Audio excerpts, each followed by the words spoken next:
नमस्कार साथियों, कैसे हैं आप लोग। मैं अमित शर्मा एक बार फिर से आप लोगों का स्वागत करता हूं आपके अपने YouTube channel Amit biology classes पर। तो दोस्तों, अपनी पिछली वीडियो में हम लोगों ने रीट लेवल 1 के पर्यावरण अध्ययन का एक बहुत इंपॉर्टेंट टॉपिक सामाजिक बुराई में बाल विवाह पर चर्चा की थी। आज के वीडियो में हमारे जो टॉपिक है वो है दहेज प्रथा। तो चलिए बिल्कुल भी देर ना करते हुए स्टार्ट करते हैं आज का टॉपिक, दहेज प्रथा। दहेज प्रथा यानी कि डोवरी।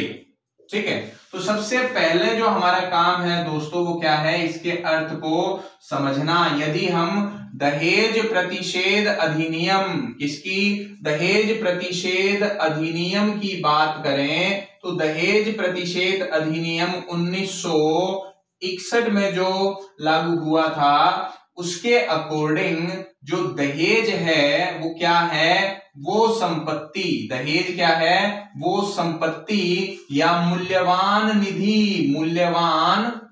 निधि जो विवाह करने वाले एक पक्ष के द्वारा, किसके द्वारा, विवाह करने वाले। देखिए दो पक्ष होते हैं विवाह करने वाले, एक वर पक्ष और एक वधू पक्ष। तो विवाह करने वाले किसी एक पक्ष के द्वारा किसी दूसरे पक्ष को, ठीक है, किसी एक पक्ष के द्वारा किसी दूसरे पक्ष को विवाह के अनिवार्य शर्त के रूप में, विवाह की अनिवार्य शर्त के रूप में,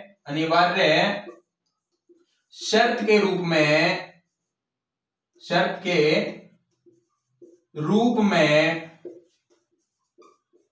दिया जाता है या देना स्वीकार किया जाता है, तो उस संपत्ति या मूल्यवान निधि को हम क्या बोलते हैं, उसको बोलते हैं दहेज। ये परिभाषा किसने दी, ये परिभाषा किसके अकॉर्डिंग है, दहेज प्रतिषेध अधिनियम 1961 के अकॉर्डिंग।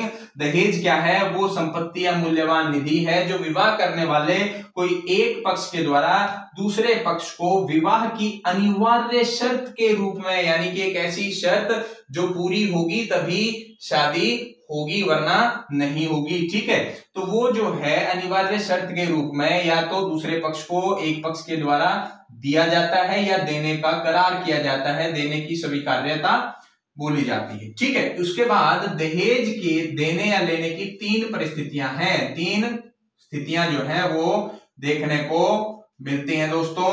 पहली क्या है, विवाह से पहले ही हो जाए। ठीक है, विवाह से पहले दहेज लिया जाए, ठीक है, या विवाह के समय पर, ठीक है, विवाह के समय या फिर विवाह के बाद भी।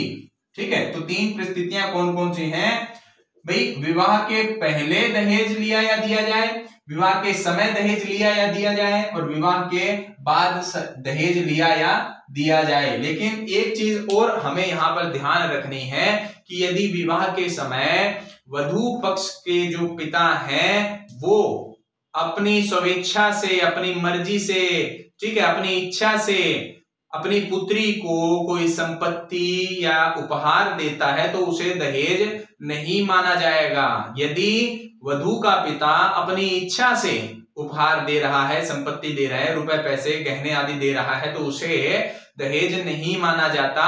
दूसरा, मुस्लिम समुदाय के अंदर, मुस्लिम समुदाय में निकाह पढ़ते वक्त मेहर की रकम अदा की जाती है, तो मेहर की जो रकम है निकाह पढ़ते वक्त मुस्लिम समुदाय में उसे भी दहेज नहीं माना जाता है। ठीक है, तो अभी हमने पढ़ा क्या, दहेज का अर्थ, दहेज प्रतिषेध अधिनियम 1961 के अकॉर्डिंग क्या है, वो संपत्ति या मूल्यवान निधि जो विवाह करने वाले एक पक्ष के द्वारा दूसरे पक्ष को विवाह की अनिवार्य शर्त के रूप में दिया जाएगी या देना स्वीकार किया जाएगा। और तीन स्थितियां हमने पढ़ी, विवाह से पहले, विवाह के समय या विवाह के बाद। इसके अलावा अगला जो टॉपिक है अपना वो है दहेज के कारण क्या हैं। भाई दहेज प्रथा जैसी जो समस्या है, विकट समस्या, जिसकी वजह से न जाने कितनी महिलाओं को अपना जो जीवन है वो खोना पड़ता है, ये इतना फैला क्यों है, कारण क्या है इसके, तो दहेज प्रथा के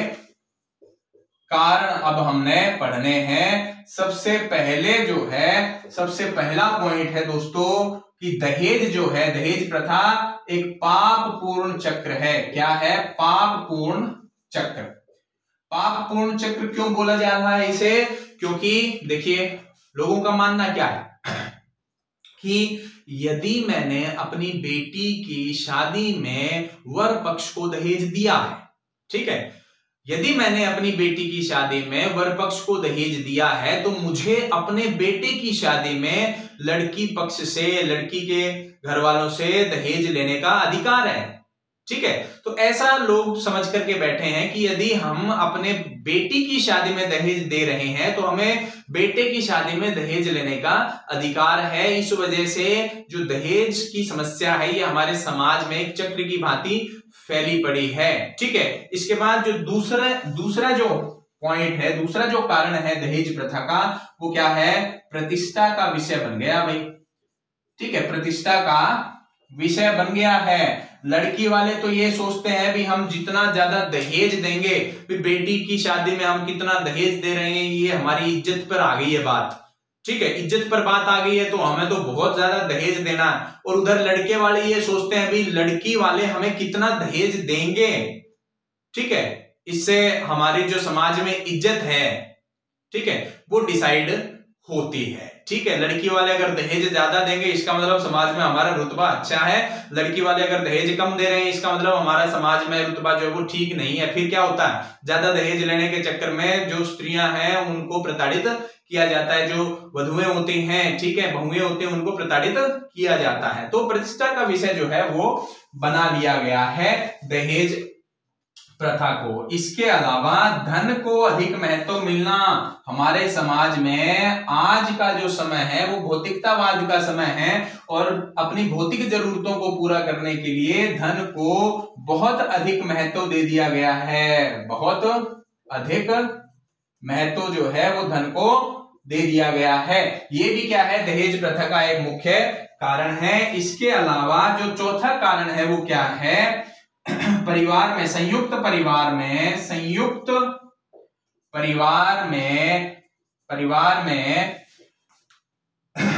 वधुओं का शोषण, ठीक है भाई, संयुक्त परिवार है, बड़ा परिवार है, ठीक है, तो वहां पर क्या है, काम वगैरह ज्यादा होता है और काम अगर सही तरीके से ना किया जाए तो बहुओं को शायद सुनने को भी मिल सकती है, उनको प्रताड़ित भी किया जा सकता है, ठीक है।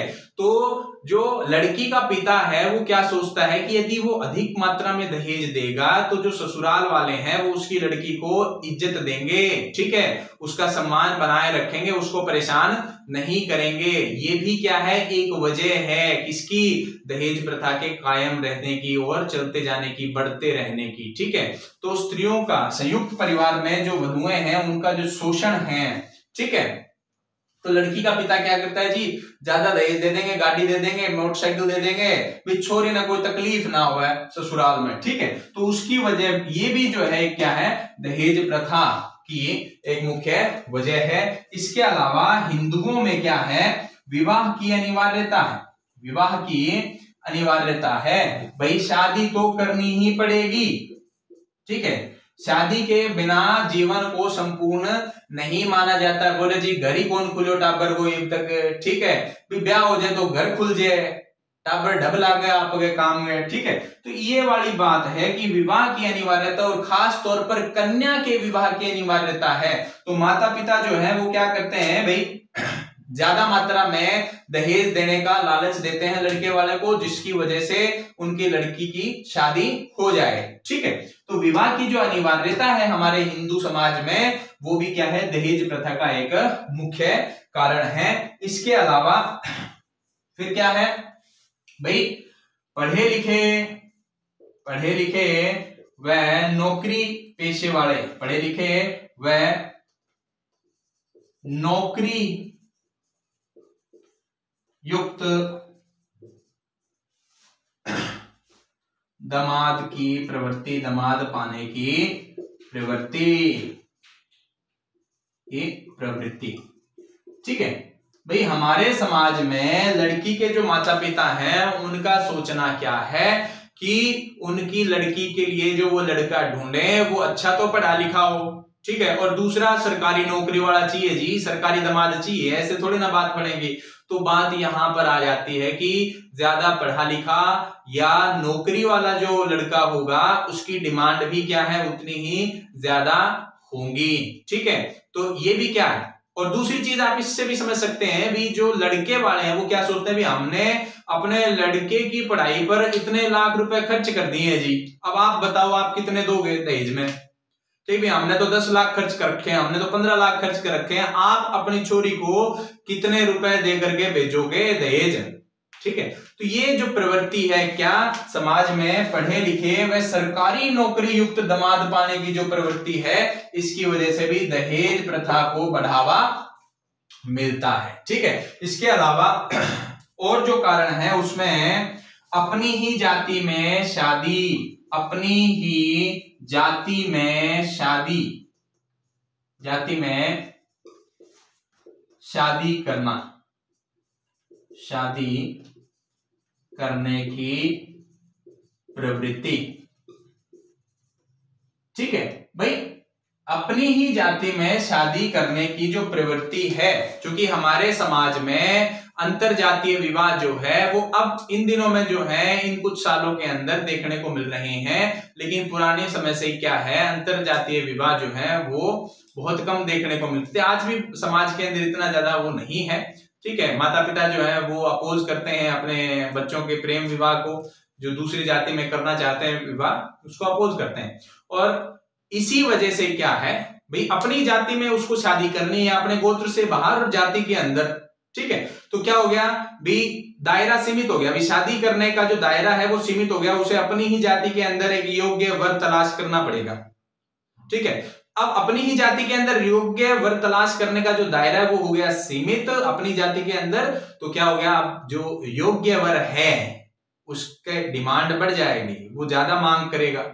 ठीक है, तो ये भी क्या है, दहेज प्रथा का एक, दहेज प्रथा बढ़ने का एक मुख्य कारण है। ठीक है, इसके बाद देखिए अब हमने पढ़ लिया क्या दहेज प्रथा के विभिन्न कारण, जिसमें हमने क्या बात की कि दहेज जो है वो एक पापपूर्ण चक्र है, प्रतिष्ठा का विषय बना लिया है लोगों ने इसको, इसलिए ये बढ़ती जा रही है। धन को बहुत अधिक महत्व दिया जाने लगा है, जिसके कारण दहेज प्रथा जो बढ़ती जा रही है, हाँ हाय पैसा हाय बस। ठीक है, फिर संयुक्त परिवार में वधुओं का जो शोषण है उसको रोकने के लिए वधु का जो पिता है वो अच्छी खासी मात्रा में दहेज देने की कोशिश करता है। फिर विवाह की अनिवार्यता जो है हिंदुओं के अंदर, और खास तौर पर कन्या के विवाह की अनिवार्यता जो है वो भी दहेज प्रथा के बढ़ने का एक कारण है। इसके अलावा समाज के अंदर एक ऐसी प्रवृत्ति फैली हुई है जिसमें हर लड़की का पिता एक पढ़े लिखे और सरकारी नौकरी युक्त जो लड़का है या अच्छी नौकरी जो कर रहा है लड़का, उसकी डिमांड रखता है। ठीक है,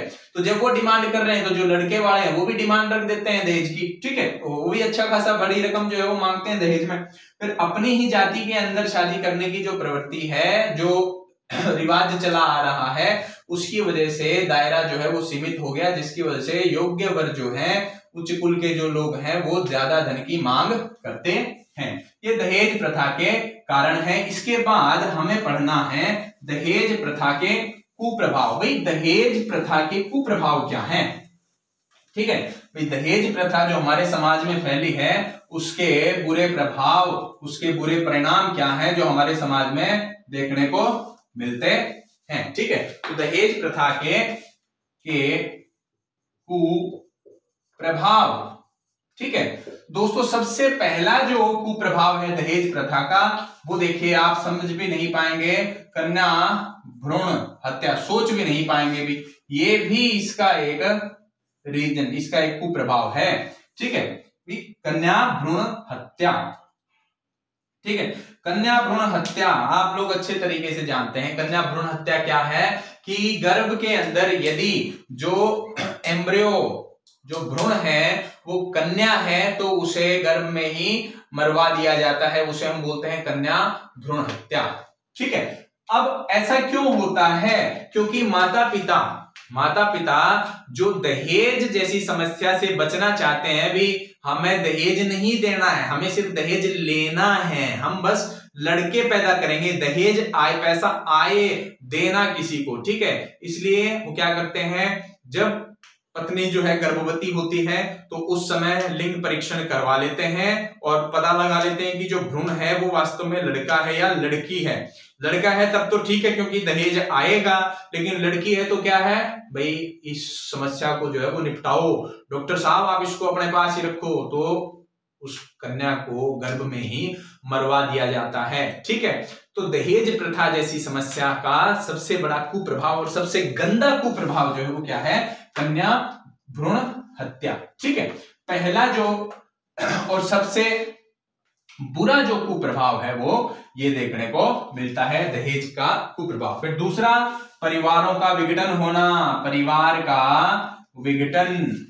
ठीक है, परिवार जो है वो टूट जाते हैं। अब देखिए, यदि किसी वधू को उसका पति या उसकी सास ससुर जो है वो परेशान करेंगे, तो मानसिक या शारीरिक रूप से प्रताड़ित करेंगे उस स्त्री को, तो क्या है, क्या परिवार वो बना रहेगा? नहीं, परिवार का जो है वो विघटन हो जाएगा थोड़े समय में।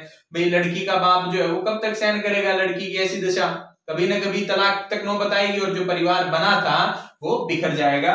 तो परिवार का विघटन जो है वो इसका दूसरा कुप्रभाव है। इसके अलावा तीसरा जो कुप्रभाव है दहेज प्रथा का वो है भ्रष्टाचार को बढ़ावा। भ्रष्टाचार को इससे क्या है, बढ़ावा मिलता है, भ्रष्टाचार को बढ़ावा। ठीक है भाई, लड़की का जो पिता है वो बेचारा इस चिंता में खुद ब खुद जो है परेशान घूम रहा है कि दहेज का जो है जुगाड़ करना है, दहेज कैसे इतने जो डिमांड है वो लड़के वालों की कैसे पूरी करें, ये वो। ठीक है, उन्होंने तो ऐसे मुंह खोल करके मांग लिए पैसे, अब हम कहां से लेकर के आए?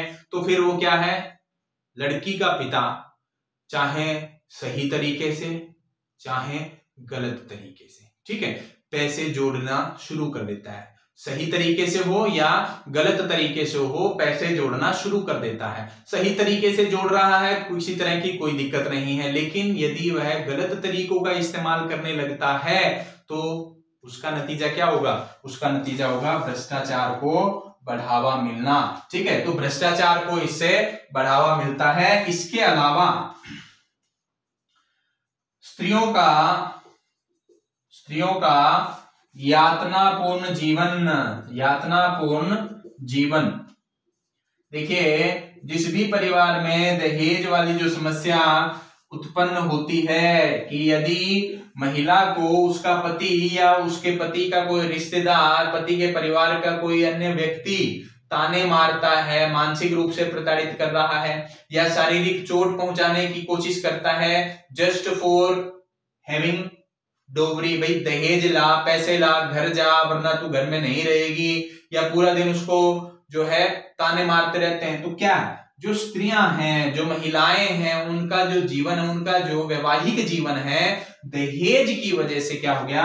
यातनापूर्ण हो जाता है। ठीक है, कई बार तो वो इतना परेशान हो जाती हैं कि आत्महत्या जैसा जो कदम है उनको उठाना पड़ता है। ठीक है, तो इसका चौथा कुप्रभाव क्या है? स्त्रियों का यातनापूर्ण जीवन। इसके अलावा पांचवा, देखिए पांचवा जो कुप्रभाव है वो है वधू पक्ष की आर्थिक स्थिति कमजोर होना। आर्थिक स्थिति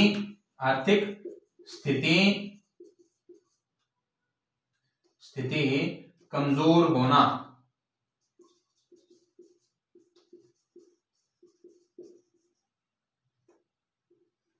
आर्थिक स्थिति कमजोर होना। किसकी? वधू पक्ष की। क्योंकि क्या है, लड़की का जो माता पिता है वो क्या कोशिश में लगे हुए हैं, भाई ठीक है लड़के वाले, अब शादी हो गई है, शादी के बाद लड़के वाले लड़की को परेशान कर रहे हैं, तो दहेज की मांग कर रहे हैं, मोटरसाइकिल की मांग कर रहे हैं, गाड़ी की मांग कर रहे हैं, तो लड़की जो है वो परिवार में सही तरीके से रह सके, इसलिए वो बेचारे क्या करते हैं, लड़की की जो ससुराल वालों की जो डिमांड है, ठीक है, उसको पूरा करने के लिए कहीं ना कहीं से उधार या कर्ज लेकर के पैसों का जुगाड़ करते, उनके दहेज की जो भूख है उसको शांत करने की कोशिश करते हैं। और इस ससुराल वालों के, लड़की के ससुराल वालों की दहेज की भूख को शांत करने के चक्कर में वधू पक्ष की खुद की आर्थिक स्थिति, क्योंकि अब वो क्या है, कर्जा ले लेकर के दहेज दे रहा, तो उसकी आर्थिक स्थिति भी क्या हो जाएगी, कमजोर हो जाती है। तो दोस्तों ये है दहेज प्रथा के कुप्रभाव। सबसे पहला और सबसे भयानक जो है वो क्या है, कन्या भ्रूण हत्या। इसके अलावा परिवार का विघटन दूसरा कुप्रभाव है। तीसरा भ्रष्टाचार को बढ़ावा देना। चौथा स्त्रियों का यातनापूर्ण जीवन जो है परिवार में। और पांचवा वधू पक्ष की आर्थिक स्थिति का कमजोर हो जाना। ठीक है, तो ये दहेज प्रथा के कुप्रभाव है। अब दोस्तों हम लोगों ने पढ़ना है कि दहेज प्रथा जैसी विकट समस्या को रोकने के लिए सरकार के द्वारा क्या उपाय किए गए हैं। तो चलिए नेक्स्ट टॉपिक स्टार्ट करते हैं। दहेज प्रथा को रोकने हेतु उपाय, कानून अथवा धाराएं वगैरह जो भी हम लोगों ने इसमें पढ़नी है, जो दहेज की डिमांड करने वाले लोगों को सबक सिखाने का काम करती हैं, दहेज प्रथा को रोकने का काम करती हैं। ठीक है, तो सबसे पहले है दहेज प्रतिषेध अधिनियम 1961। दहेज प्रतिषेध अधिनियम 1961 यानी डोवरी प्रोहिबिशन एक्ट 1961। ठीक है दोस्तों, दहेज प्रतिषेध अधिनियम 1961 या डोवरी प्रोहिबिशन एक्ट 1961। दोस्तों ये पारित कब हुआ, देखिए ये जो अधिनियम है ये पारित हुआ 20 मई, कब, 20 मई 1961 को, जबकि लागू किया गया, भाई लागू जो है ये अधिनियम लागू हुआ 1 जुलाई, कब लागू हुआ, 1 जुलाई 1961 को। ठीक है, तो यहां पर दहेज प्रतिषेध अधिनियम कब पारित हुआ ये पूछा जा सकता है, 20 मई 1961 को हुआ। और ये पूछा जा सकता है कि लागू कब किया गया, तो आप जवाब देंगे 1 जुलाई 1961 को ये लागू किया गया। इसके अंदर यानी कि इस अधिनियम के अकॉर्डिंग दहेज प्रथा जो है, दहेज लेना या दहेज देना, दहेज प्रथा का पालन करना जो है वो क्या है, एक संज्ञेय एवं गैर जमानती अपराध है। क्या है, संज्ञेय एवं गैर जमानती अपराध माना गया, गैर जमानती अपराध माना गया। ठीक है, और यदि कोई व्यक्ति दहेज देता हुआ, दहेज लेता हुआ या दहेज देने या लेने के लिए उकसाता हुआ मिलता है तो उनके लिए क्या है, सजा का प्रावधान है। क्या है, सजा का प्रावधान। ठीक है, और जो सजा है वो क्या है, देखिए 5 वर्ष की या 5 वर्ष का सश्रम कारावास या कठोर कारावास। ठीक है, 5 वर्ष का कठोर कारावास तथा 15,000 रुपए तक जुर्माना, 15,000 रुपए तक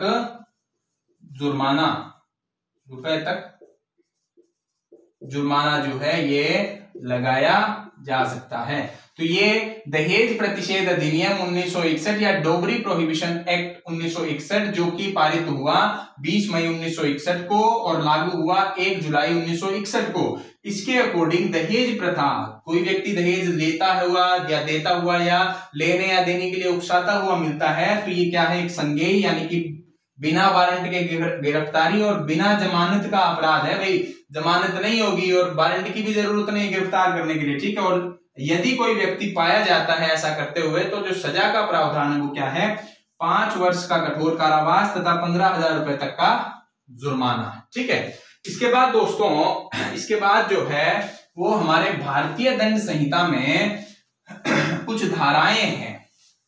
ठीक है, हमारे भारतीय दंड संहिता में कुछ धाराएं हैं जो दहेज से रिलेटेड जो मामले हैं उनमें लोगों को, वधुओं को, महिलाओं को न्याय दिलाने की कोशिश में लगी हैं। तो सबसे पहले है धारा 498A।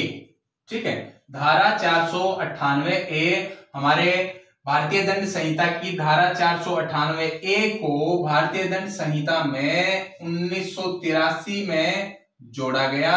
और इस धारा के अकॉर्डिंग, धारा 498A के अकॉर्डिंग, यदि महिला का पति या पति का रिश्तेदार जो है वो उस महिला को, ठीक है, पति का रिश्तेदार जो है वो महिला को प्रताड़ित करता है, किसको, महिला को प्रताड़ित करता है किसी कार्य को करने के लिए या दहेज के लिए प्रताड़ित करता है, तो ये क्या है, ये एक संज्ञेय व गैर जमानती अपराध है, गैर जमानती अपराध। ठीक है, धारा 498A के अकॉर्डिंग यदि महिला का पति या पति का कोई रिश्तेदार उस महिला को किसी कार्य को करवाने हेतु शारीरिक या मानसिक तौर पर प्रताड़ित करता है तो वो क्या है, एक संज्ञेय व गैर जमानती अपराध है। और यदि कोई ऐसा करता हुआ पाया जाता है तो उसके लिए 3 वर्ष की कठोर कैद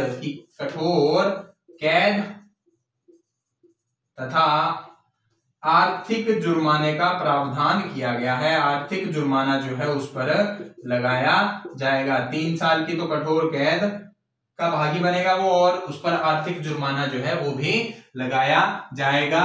धारा 498A हमारे भारतीय दंड संहिता में कब जोड़ी गई, 1983 में। और इसके अकॉर्डिंग महिला का पति या पति का रिश्तेदार यदि उस महिला को किसी कार्य को करने के लिए प्रताड़ित करता है तो इसे संज्ञेय व गैर जमानती अपराध की श्रेणी में रखा जाएगा तथा इसके लिए सजा का जो प्रावधान है वो क्या है, 3 वर्ष की कठोर कैद और आर्थिक जुर्माना। ठीक है, इसके बाद जो दूसरी धारा जो है वो पढ़ते हैं हम। दूसरी धारा 498A के बाद जो दूसरी धारा दहेज लोभियों से निपटने हेतु हमारे भारतीय दंड संहिता में दी गई है वो है धारा 304B। ठीक है, धारा 304B, इस धारा के अकॉर्डिंग ये जो धारा 304B है ये क्या बोल रही है कि यदि विवाह के 7 वर्ष के भीतर, यदि महिला जो है वो अपने विवाह के 7 वर्ष के भीतर किसी प्रकार की असामान्य परिस्थितियों में मृत पाई जाती है और यह सामने आता है, यह बात निकल के आती है कि उस महिला को पति या पति के परिवार द्वारा दहेज के लिए प्रताड़ित किया जा रहा था, तो वो जो परिवार है उसके पति का या वो जो पति है महिला का, उसे 7 वर्ष से लेकर के आजीवन कारावास यानी कि उम्र कैद तक की सजा हो सकती है। तो धारा 304B क्या बोलती है, 7 वर्ष के भीतर, विवाह के 7 वर्ष के भीतर यदि महिला जो है, महिला असामान्य परिस्थितियों में मृत पाई जाती है, असामान्य परिस्थितियों में मृत पाई जाती है और जांच करने पर यह पता लगता है कि उस महिला को पति के द्वारा या पति के परिवार के द्वारा शारीरिक या मानसिक तौर पर प्रताड़ित किया गया था दहेज के लिए, तो वो जो महिला के पति या पति का परिवार होगा, पति या पति का जो परिवार है, पति का परिवार यानी कि सास ससुर हैं, देवर ननद है या जेठ जेठानी है, उन सबको 7 वर्ष से लेकर उम्र कैद तक की सजा जो है वो दी जाएगी। ठीक है, मैं एक बार फिर से रिपीट कर देता हूं, दोबारा से बता देता हूं। धारा 498A तो ये बोल रही है कि महिला का पति या महिला का पति का जो रिश्तेदार है यदि उसको किसी तरह की शारीरिक या मानसिक प्रताड़ना कर रहा है उसको उसके साथ, तो जो ये धारा 498A है ये महिला को अधिकार देती है कि वो शिकायत करे और ये जो अपराध है ये संज्ञेय एवं गैर जमानती माना गया है और इसके लिए 3 वर्ष की सजा का व आर्थिक जुर्माने का प्रावधान है 498A में। धारा 304B क्या बोलती है कि यदि विवाह के 7 वर्ष के भीतर महिला जो है वो असामान्य परिस्थितियों में मृत पाई जाती है, यानी कि उसकी मृत्यु हो गई है किसी असामान्य परिस्थितियों में, कपड़े सुखाते हुए छत पर कपड़े सुखा रही थी जी और पांव फिसल गया, नीचे गिर गई, मारी गई, या जी रसोई के अंदर खाना बनाने के लिए गई थी, गैस में लीकेज थी आग लग गई, मारी गई, जल गई है, ठीक है। तो इस तरह की असामान्य परिस्थितियों में यदि वो मृत पाई जाती है और बाद में जांच के दौरान यदि पता लगता है कि दहेज के लिए प्रताड़ित किया जा रहा था, तो पति व पति के परिवार को 7 वर्ष से लेकर के उम्र कैद तक की सजा हो सकती है। ये 2 धाराएं जो है, धारा 498A और धारा 304B, ये दहेज लोभियों को दंडित करने के लिए हमारे भारतीय दंड संहिता में उपस्थित है। इसके अलावा एक धारा और है, धारा 406, लेकिन वो क्या है, आपराधिक विश्वासघात की धारा है, ठीक है। उसमें उस धारा 406 में क्या है, धारा